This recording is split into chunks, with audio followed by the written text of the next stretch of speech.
Estamos de volta com o programa Direção Espiritual. Muito obrigado a você que nos escreve, você que nos liga, você que participa. Esse programa é comandado por você, você sabe disso. Estamos aqui. Muito embora a gente não tenha feito questão de responder muitas perguntas, para não ficar um programa de bate e volta, aquelas perguntas rápidas. A grade da programação da Canção Nova já tem programas assim. O programa Direção Espiritual prefere ser um programa de mais reflexão, a oportunidade que a gente tem de falar sobre tantas coisas e às vezes o que você nos propõe nos ajuda a fazer isso. Mas as perguntas muito práticas a gente deixa para os programas que já estão na grade com essa intenção.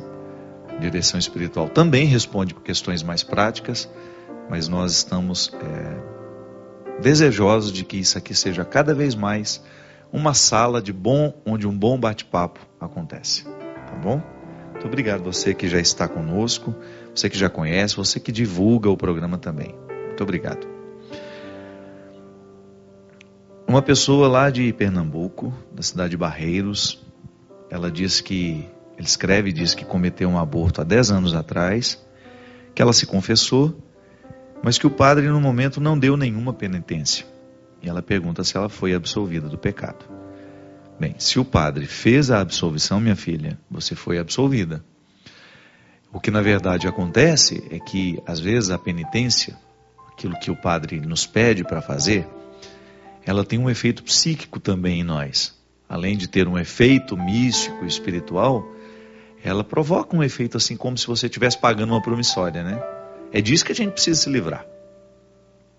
Então, quando eu confesso e o padre reze três Padre Nossos, como os padres antigos falavam, 3 Ave Marias e está tudo certo. A gente rezava aqui e achava que estava tudo certo.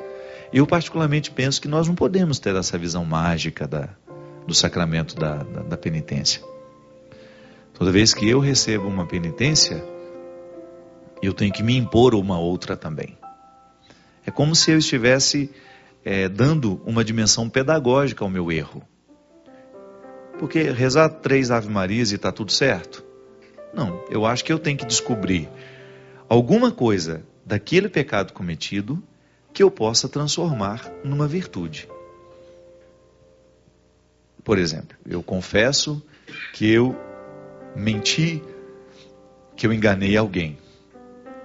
Eu preciso ter uma atitude, além de receber a absolvição do padre, eu acho que vai me fazer bem eu ter uma atitude de reparação com aquela mentira que eu contei. É uma boa maneira que a gente tem de absolver o pecado. Não aquela absolvição que o padre faz, essa sacramental.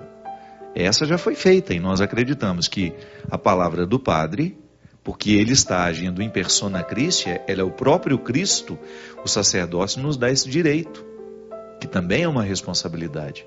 Eu sou o Cristo para aquele que me procura. Então, eu não absolvo em meu nome, eu absolvo em nome do Cristo, que me elegeu para isso. Eu sou um sacerdote da Igreja Católica. Então, se você pertence ao mesmo contexto de fé que um padre, se você é católico, a palavra e a absolvição do padre tem uma autoridade sobre você. Mas há sempre um bastidor que a gente precisa prestar atenção. Eu na minha experiência de padre, por exemplo, muitas pessoas que eu vejo ainda conflituadas com pecados cometidos há 20, 30 anos atrás, não é porque o padre não absolveu, é porque ela ainda não se absolveu. Já recebeu a absolvição de Deus, mas ela ainda não se perdoou.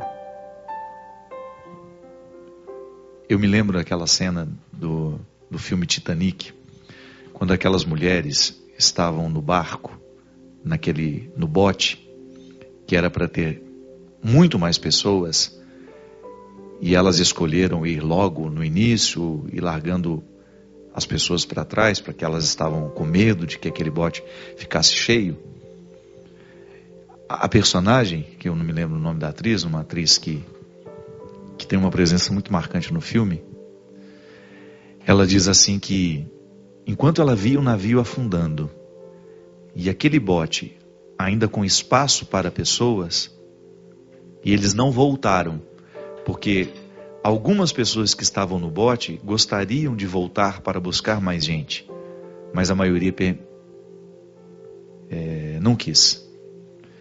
Então ela tem uma cena no filme, eu não me lembro exatamente a frase que ela diz, mas ela se reporta a um perdão que nunca chegou para ela, pelo fato de não ter voltado para buscar quem ainda precisava dela.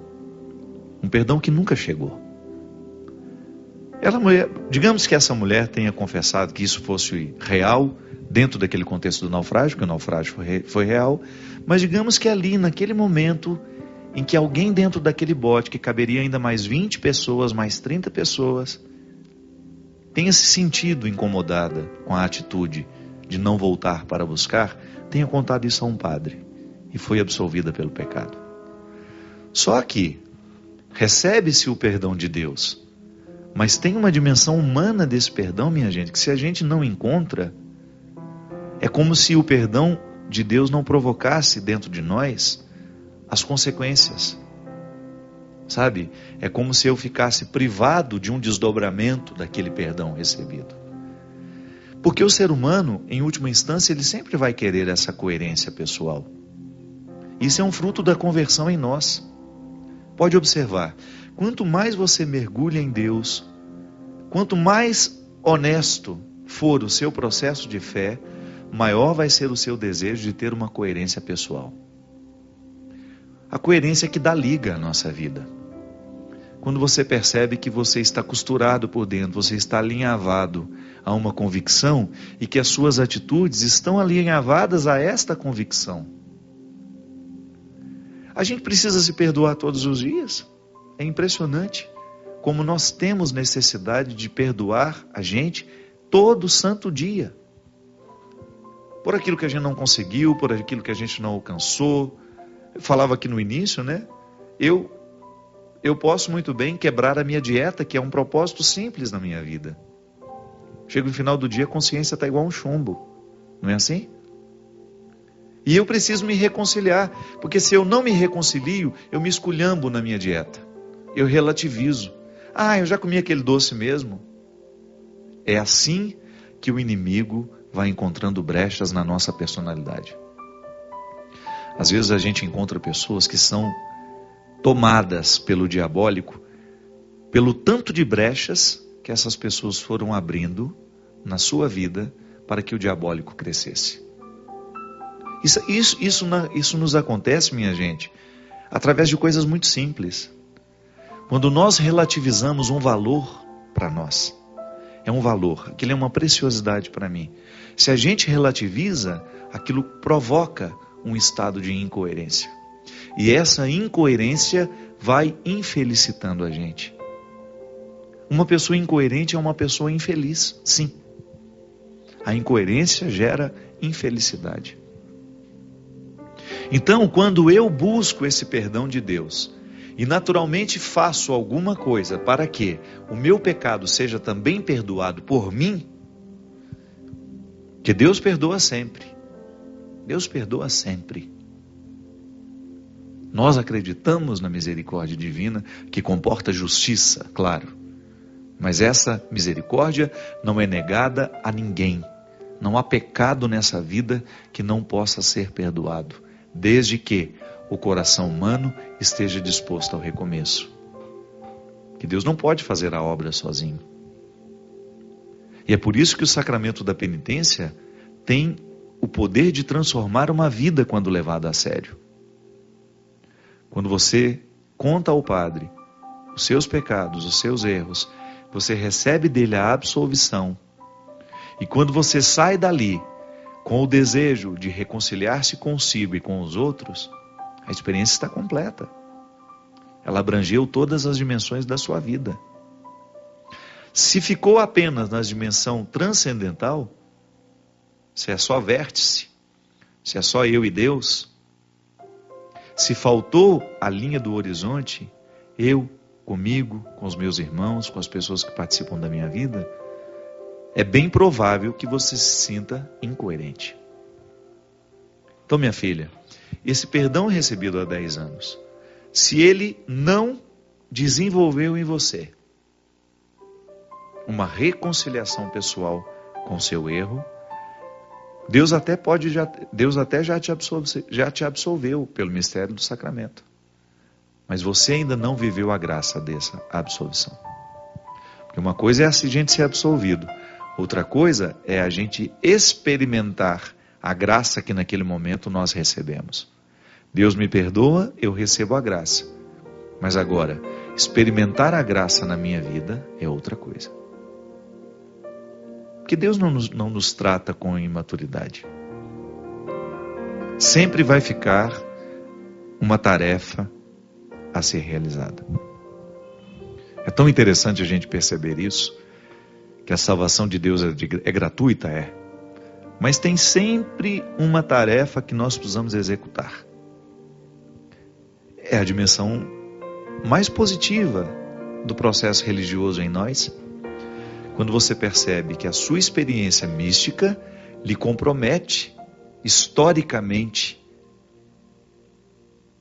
e lhe coloca na necessidade de tomar decisões, de tomar uma atitude, porque senão essa conversão não pode nos transformar, de fato. Essa conversão não. Essa religião não poderá nos transformar de fato se não houver um desdobramento histórico daquilo que nós recebemos misticamente.